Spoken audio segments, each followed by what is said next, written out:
forget to subscribe my channel Hang Duk Mana. Sas. Assalamualaikum, selamat datang lagi ke channel Hang Duk Mana. Mari kita dengar respon Datuk Ahmad Amir terhadap kenyataan terbaru Sanusi semasa dia berceramah di Kemaman. Apa dia cakap? Berdeh sepatah saja kecut habis. So, Sanusi masih mempunyai isu yang sama. Okey, mari kita dengar bidasan Datuk Ahmad Amir terhadap Sanusi. Dia akhirnya komen macam biasa. Sekarang ni, saya tengok tadi saya, Festa Maki Hamun dah pun bermula sekarang. Apa yang berlaku di Kemaman saya? Apabila pimpinan PAS memulakan gerak kera jentera pilihan rayanya, saya dengar kenyataan apa ini Panglima Perang dia orang. Saya Panglima Perang apa ini PAS. Kita menghormati dia sebagai Perdana Menteri Besar, Yang Amat Berhormat Datuk Seri Sanusi. Dia kata, saya dengar dalam tular media sosial, mula-mula dia kata dia tuduh pemimpin UMNO tak berani mengutarakan slogan Hidup Melayu. Ini satu pembohongan yang paling besar.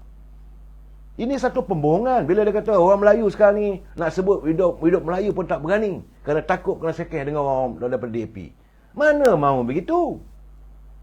Kemudian dia kata apa lagi? Dia kata dia tuduh bahawa pemimpin kerajaan hari ini pun seolah-olah dikuasai oleh pimpinan PAS, pimpinan DAP.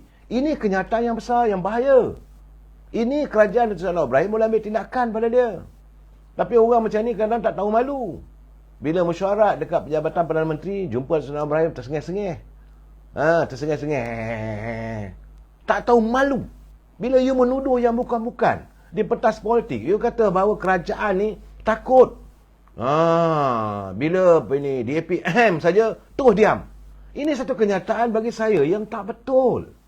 Saya dengar kenyataan tadi. Kemudian dia kata tuduh kalau Kemaman kalah 10 tahun lagi kepimpinan negara boleh dikuasai kuasa asing. Apa benda ni? Pilihan kecil di Kemaman tak ada apa-apa pun, tapi kamu buka gelanggang, kamu kata boleh tambah pengundi lebih daripada 30,000, lebih besar lebih sekarang. Tapi kenapa pula kamu kata kalau Kemaman kalah?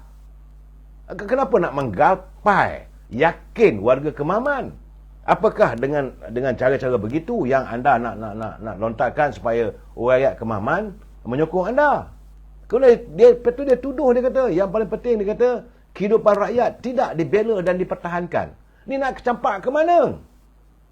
Bajet 2,000 tiap-tiap kaki tangan kerajaan dapat. Mereka yang berpencen dan tak berpencen dapat RM1,000. Apakah kerajaan tidak menyantuni?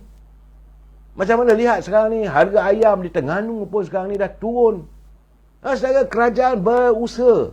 Tapi janganlah memaki yang bukan-bukan. Teruk saudara, Festa Maki Hamun hasut-menghasut sedang dijalankan. Yang saya fikirkan sekarang ni saudara, bila dia datang di Kedah. Macam mana berlaku di Pahang lah, di Pelangai. Maki-Maki Hamun balik. Yang berterabur peringkat ahli akar umbi. Warga kawasan tempat di Pelangai masih lagi bermasam muka kerana terpengaruh dengan cakap mereka. Begitu juga sedang berlaku di Kemaman. Dalam tempoh 2 minggu, selepas 18 bulan penamaan calon, maka macam-macam lah ceritanya. Rakyat diadu dombakan supaya membenci warga UMNO. Khususnya kerana UMNO akan mencalonkan calon daripada UMNO. Diadu dombakan supaya warga PAS benci warga UMNO di Kemaman. Apakah itu niat anda berpolitik? Kenapa tidak santuni? Kami mahu supaya calon kami ini. Ini kami nak buat. Kerana sekarang ni kerajaan Terengganu kami kuasai sepenuhnya. Kami nak buat 1, 2, 3, 4. Rakyat nak tahu. Ini tidak. Apa yang didodohkan, sekarang ini kehidupan rakyat tertekan. Tertekan yang mana? Semua orang tahu, satu dunia. Satu dunia mengalami keadaan kemerosotan ekonomi. Ini keadarannya, saudara. Saya haraplah supaya warga di Kemaman khususnya berhati-hati dalam mengimbau apa yang dilontarkan oleh pimpinan yang datang. Cerita lain tak ada, saudara. Maki Hamun. Festa Maki Hamun. Bagaimanapun sekarang ni, saya insya-Allah saya mendapat laporan bahawa Yang Amat Berhormat Presiden UMNO dan Zahid Hamidi telah menyatakan besar kemungkinan calon yang akan diturunkan bertanding kali ini bukanlah mereka penyandang jawatan. Itu keadaan saudara, bahawa yang akan datang itu calon tu mungkin calon langsung, direct. Siapa-siapa yang dipikirkan oleh UMNO sesuai untuk menjadi calon kepada UMNO, maka dia akan dilantik sebagai calon dalam pilihan raya kali ini. Mungkin.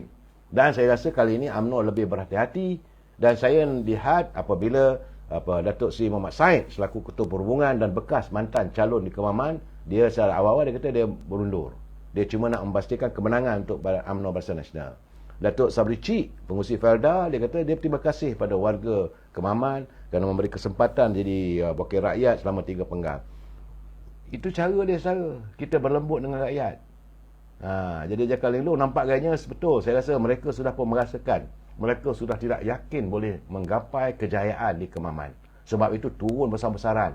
Dan saya melihat peperangan antara UMNO, Barisan Nasional, Kerajaan Perpaduan bersama dengan 17 parti ini, kita akan melihat apakah aliran politik di Kemaman. Saya merasakan Kemaman kali ini adalah satu bicara degup jantung rakyat yang tidak lagi boleh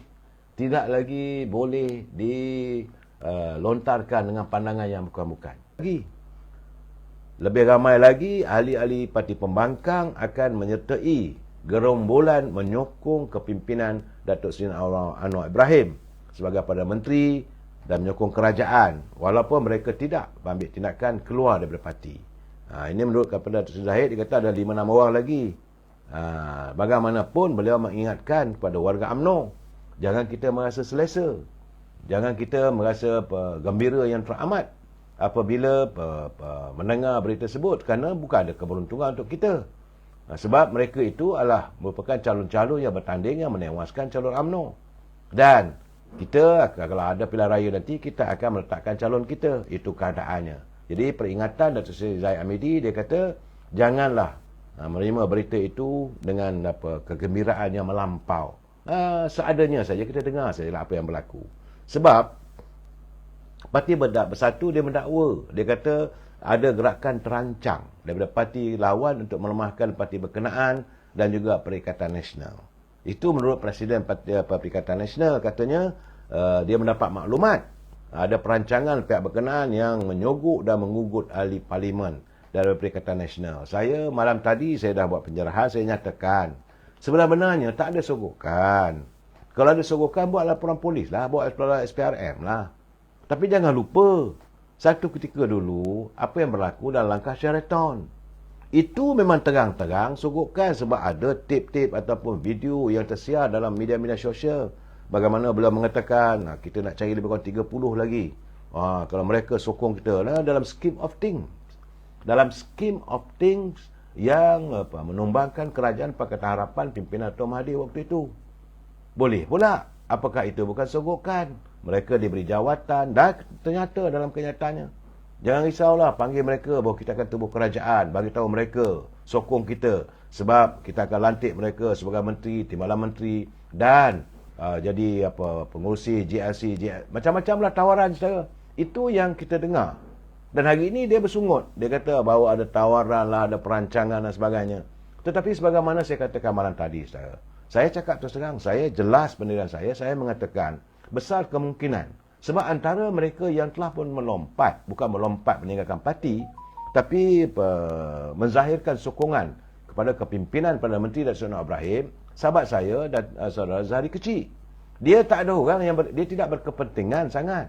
Bukan pakar rasuah, tak ada, tak dengar. Dia jadi sisa politik tokpa dulu, tak dengar pun dia mengambil rasuah dan sebagainya. Jadi kalau ada tekanan, tidak mungkin ada tekanan rasuah. Begitu juga tawaran. Beliau adalah seorang peguam. Tidak mungkin dia meredakan diri dia untuk... Tak ada tawaran. Anwar Ibrahim pun tak ada. Dia nak mengumumkan ada pelantikan dan sebagainya. Malahan, banyak orang bertanya dengan saya, kenapa Datuk Seri Anwar Ibrahim tidak melantik pengganti pada Allahyarham Datuk Salahuddin Ayub sebagai menteri ataupun melakukan pembentukan kabinet yang baru ataupun kabinet reshuffle. Saya jelaskan bahawa sekarang ini bajet sedang dibahaskan di parlimen. Bagaimana nak buat kabinet reshuffle? Sebab menteri-menteri yang ada sekarang ini sedang menjawab bagi pihak kementerian. Sekarang ini bajet dasarnya dah diluluskan. Tetapi tiap-tiap kementerian harus membentangkan bajet kementerian masing-masing. Jadi takkan nak buat kabinet reshuffle saat begini. Jadi kena tunggulah selepas saja bajet diluluskan oleh Dewan Rakyat, kemudian bawa ke Dewan Negara, dan selepas Duli Yang Muhammadiyah Tuan Agong bersetuju dan menandatangani bajet negara keseluruhannya, saudara, maka saya yakin akan ada kabinet reshuffle. Tetapi punca, sebagaimana saya katakan, saudara Zahari kecil, dia tak ada orang yang melihat nak berkepentingan sangat. Dia very low profile politician. Dan dia memanglah mantan orang UMNO, bekas disupported pada Datuk Mustafa Muhammad. Walaupun mempunyai kelaikan sebagai peguam, dia tidak bercita-cita nak jadi menteri dan sebagainya. Dan tak ada jadi tawaran untuk jawatan itu dan ini. Dia menyertainya, saya berkeyakinan. Kerana dia merasa, sebab pernah dulu saya bersembang dengan dia, sebelum ada berlakunya melompat, sokong-menyokong ni, saya kata, macam mana you all ni? Patutnya Tan Sri Muhyiddin terimalah saranan agung untuk bentuk kerajaan. Dia kata, itulah, dia kata. Sedangkan waktu itu, kalau dapat dibentuk kerajaan pimpinan Dr. Anwar Ibrahim, dia ada 82 kursi. Dari segi Perikatan Nasional ada 73, 74. Situ saja ada 150 lebih. Ahli Parlimen merupakan sebuah kerajaan yang kukuh. Itu dulu saya pernah berbual dengan saya. Tapi bila dia membuat keputusan 2 hari lepas menyokong Dr. Anwar Ibrahim, mungkin kerana mereka merasakan mereka kesal. Mereka kesal dan jaga satu signal ataupun satu peringatan bahawa Tan Sri, kami tak bersetuju. Kerana kesombongan anda, kerana keangkuhan anda menolak saranan. Jangan lupa saudara yang ini, saya tetap menyatakan Duli Yang Muhammadiyah, Sri Paduka Baginda Tuan Agong begitu murni jiwanya. Apabila tidak ada sebuah parti pun yang boleh membentuk kerajaan, jadi Baginda menyarankan, kenapa tidak? Ni dua parti yang terbesar yang dapat kemenangan. 182, 173 waktu itu. Tubuhlah kerajaan perpaduan. Tapi dengan angkuh. Saya kata angkuh kerana selepas saja dia menghadap Duli Yang Muhammadiyah Tuan Agong, dia balik ke rumah dia, di sebelah dia ada gambar, saudara boleh buka balik dalam media sosial ataupun video. Bagaimana dengan angkuh dia mengatakan, saya tadi telah pun pergi ke istana dan Duli Yang Muhammadiyah Tuan Agong minta dibentuk kerajaan perpaduan. Sebelah dia Tuan Haji Adik. Jadi sebelah dia. Dia kata, tapi kita ambil keputusan, kita menolak. Bila dah tolak benda gitu, apa choice yang ada? Apa lagi usaha yang... Kerana dia harus menghormati dari sistem. Mereka mengatakan dia cukup nombor, cukup jumlah, apa semua. Itu tak boleh diambil kira, saudara. Rakyat dah buat keputusan. Kena terima yang hakikatnya, rakyat buat keputusan bahawa parti mewakili Pakatan Harapan 82 kursi. Itu keputusan rakyat, perlu dihormati. Okey, tuan-tuan, komen saya lah, nampaknya PN ni, PAS ni, dia tak ada isu lain lah. Dia masih main isu DAP lah. Dia masih main isu DAP. Sebelum ni dia orang cakap, dia orang bila nak undi, dia orang nak cari pengundi-pengundi penyokong yang bukan Melayu ni untuk mereka. Tapi nampaknya dia masih main isu yang sama. Dia tak ada modal lain. Modal dia orang hanya DAP saja.